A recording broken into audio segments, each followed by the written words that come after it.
Hello friends, welcome back to Lalitha's kitchen tips. ఈరోజు నేను ఈ వీడియోలో బెల్లంతో సేమియా కేసరి చూపిస్తాను. మనం సేమియా కేసరి అంటే జనరల్గా పంచదారతో చేస్తాం కదా, కానీ ఈ విధంగా హెల్తీగా బెల్లంతో ఒకసారి ట్రై చేసి చూడండి. ఇంకెప్పుడు కూడా మీరు పంచదారతో చేయరు, అంత బాగుంటుంది. మనం స్వీట్ ఎప్పుడైనా తినాలనిపించినప్పుడైనా లేదా పండుగల టైంలో అయినా ఈ విధంగా చేసుకోవచ్చండి, చాలా బాగుంటుంది. ఈ వీడియోని మీరు స్కిప్ చేయకుండా చూసి మీరందరూ కూడా తప్పకుండా ట్రై చేసి మీకు ఎలా కుదిరిందో నాకు చెప్పండి. ఇప్పుడు మనము రెసిపీ చూద్దాము. దీనికోసం అనేసి మనం ముందుగా డ్రై ఫ్రూట్స్ వేపుకొని పక్కన పెట్టుకుందామండి. ఇలా స్టవ్ వెలిగించుకొని ఒక ప్యాన్లోకి 2 నుంచి 3 టేబుల్ స్పూన్ల వరకు నెయ్యి వేసుకోండి. అలాగే 10-15 వరకు జీడిపప్పులు, 5 నుంచి 10 వరకు బాదం పప్పు ఈ విధంగా వేసుకొని లో ఫ్లేమ్లో దోరగా వేపుకోండి. ఇవి మనకి కలర్ వచ్చేసాయి కదా, చూడండి. ఈ విధంగా వచ్చిన తర్వాత దీంట్లోకి కిస్మిస్ కూడా యాడ్ చేసుకోండి. కిస్మిస్ త్వరగా వేగిపోతాయి కాబట్టి మీరు జీడిపప్పు బాదం పప్పుతో పాటు వేయొద్దండి. ఇవి వేగిన తర్వాత కిస్మిస్ వేసుకొని వేపుకోండి. చూడండి, ఈ డ్రై ఫ్రూట్స్ మొత్తం కూడా మంచి కలర్ వచ్చేసాయి కదా. ఇలా కలర్ వచ్చిన తర్వాత వీటిని తీసేసి పక్కన పెట్టుకోండి. మనం ఏ స్వీట్స్లో అయినా డ్రై ఫ్రూట్స్ ముందుగా వేపుకోవటం వల్ల మనకి పని అనేది ఈజీగా ఉంటుంది. ఇప్పుడు మనం ఇదే నేతిలోకి సేమియా కూడా వేసుకొని వేపుకోవాలి. ఇక్కడ నేను 1 కప్తో సేమియా అనేది మెజర్ చేస్తున్నాను, చూడండి. ఇలా మనము 1 కప్పు సేమియాని ఇదే నేతిలోకి వేసుకొని వేపుకోవాలి. ఇప్పుడు మనం సేమియా వేపుకునేటప్పుడు కూడా లో టు మీడియం ఫ్లేమ్లోనే పెట్టుకోవాలండి.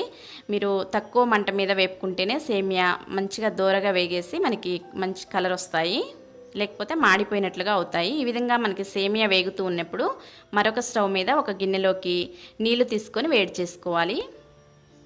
మనం సేమియా ఏ కప్పుతో అయితే తీసుకున్నామో అదే కప్పుతో ఇక్కడ నీళ్ళు కూడా మెజర్ చేస్తున్నాను. 1 కప్పు సేమియాకి 3 కప్పుల నీళ్ళు చొప్పున తీసుకొని మనం ఇలా ఒక బౌల్లోకి పోసేసుకొని ఒక స్టవ్ మీద వేడి చేసుకోవాలి. ఈ నీళ్లు వేడవుతూ ఉన్నప్పుడు మనం మరొక స్టవ్ మీద ఈ సేమియా అనేది వేపుకోవాలి. చూడండి, మనం దగ్గరుండి లో ఫ్లేమ్లో ఈ విధంగా కంటిన్యూస్గా కలుపుకుంటూ వేయించుకుంటే ఈ సేమియా అనేది మంచి కలర్ వస్తుంది. చూడండి,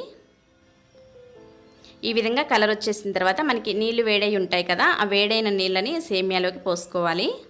మనం చల్లటి నీళ్ళు పోస్తే సేమియా వెంటనే గడ్డ కట్టినట్లుగా అవుతుందండి. ఇంకా సేమియా కేసరి రెడీ అయిన తర్వాత కూడా మనకి అతుక్కుపోయి వస్తుంది. కాబట్టి ఈ విధంగా నీళ్లు వేడి చేసి పోసుకుంటే మనకి సేమియా కేసరి రెడీ అయిన తర్వాత కూడా చక్కగా మనకి పొడపొడలాడుతూ విడివిడిగా వస్తుంది. చూడండి, ఈ విధంగా ఉడుకుతున్నప్పుడు ఒకసారి చెక్ చేసుకోండి.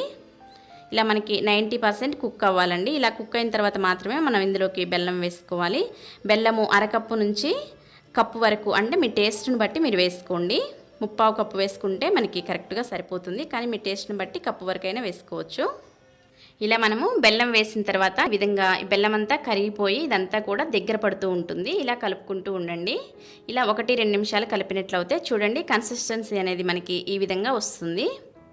ఇలా వచ్చిన తర్వాత దీంట్లోకి 1/4 స్పూన్ వరకు యాలకుల పొడి వేసుకోండి, లేదా మీరు యాలకులైనా 2 దంచి వేసుకోవచ్చు. ఇలా మనము ముందుగా యాలకుల పౌడర్ వేసుకోవడం వల్ల చక్కగా కేసరి మొత్తానికి కూడా బాగా పడుతుంది. కాబట్టి ముందు వేసుకొని 1-2 సార్లు ఈ విధంగా కలిపేసుకొని ఆ తర్వాత మనం ముందుగా వేయించి పెట్టుకున్నటువంటి డ్రై ఫ్రూట్స్ కూడా వేసుకోండి.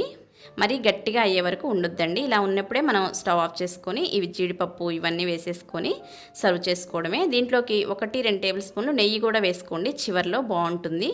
స్కిప్ చేయొచ్చు, కాకపోతే వేస్తే టేస్ట్ అనేది ఇంకా బాగుంటుంది. ఆ తర్వాత ఇలా సర్వ్ చేసుకోండి.